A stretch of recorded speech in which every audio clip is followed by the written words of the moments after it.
Bwana Yesu asifiwe. Ninawasalimu kwa jina la Bwana wetu Yesu Kristo, aliye Bwana na Mwokozi wa maisha yetu. Naitwa Margaret George, mimi ni mtumishi wa Mungu.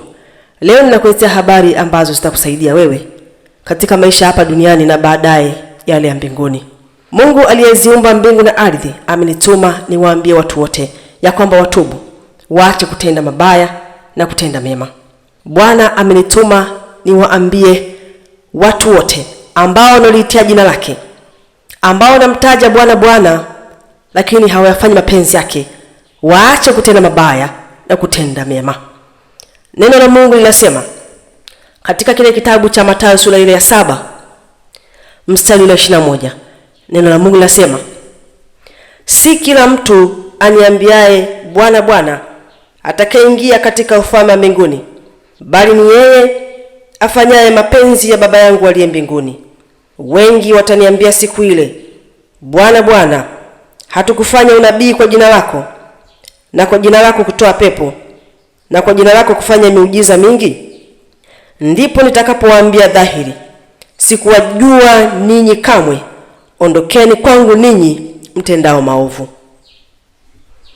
Bwana amenituma niwaambie ya kwamba ile siku atawakana wale wote wanaolitaja jina lake lakini hawayafanyi mapenzi ya Baba wa mbinguni. Ni watu wamekuwa si watenda haki, wamekuwa ni wazinzi, wamekuwa ni waongo, wamekuwa ni wasengenyaji. Bwana amesema siku ya mwisho atahukumu wale wote watendao maovu. Kwa sababu Mungu tunayemtumikia yeye sio muovu. Yeye sio mwizi, si msengenyaji, hasemi uongo, haibi. Kwa lazima nasi tufanye kila ambacho Mungu ameruhusu tukifanye. Lazima tuyafanye mapenzi ya Mungu. Hajalishi unatoa pepo, hajalishi unafanya muujiza namna gani. Kama huyafanya mapenzi ya Mungu, jua ile siku ya mwisho Bwana atasema, ondoka kwangu wewe utendea maovu, sikukujua wewe kamwe. Kama unafanya kazi ya Mungu lakini huyafanya mapenzi yake, jua ya kwamba ile siku ni kilio la kusaga meno. Bwana ameniambia watu wote, jamani, mimi nafikisha ujumbe kama nilivyoamuliwa kufanya. Ukikataa utaangamia, lakini ukikubali roho yako itapona. Bwana Yesu asifiwe sana. Amenituma watu waache kufanya mabaya.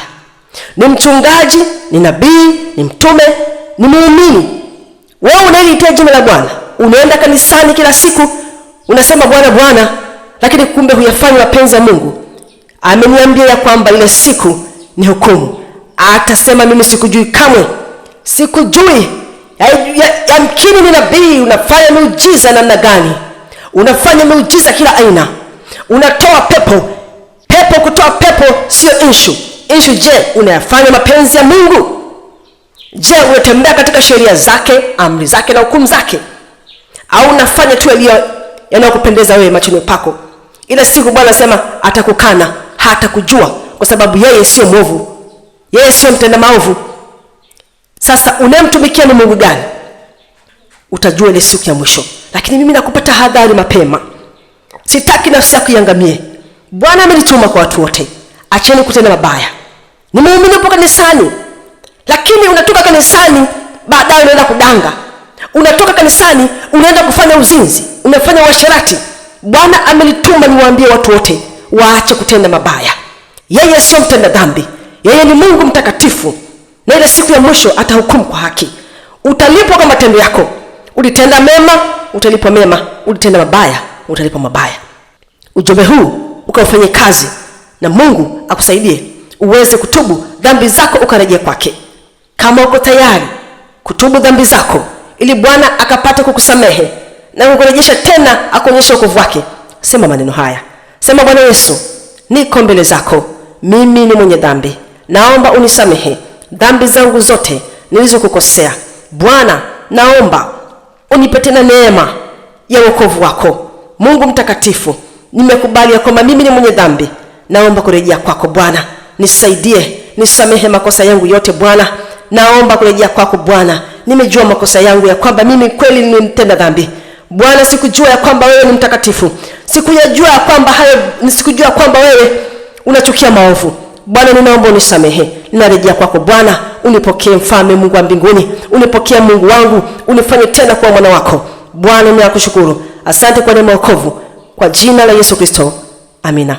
Mungu akubariki sana, akupe neema ya kudumu katika wokovu siku zote za maisha yako. Amina.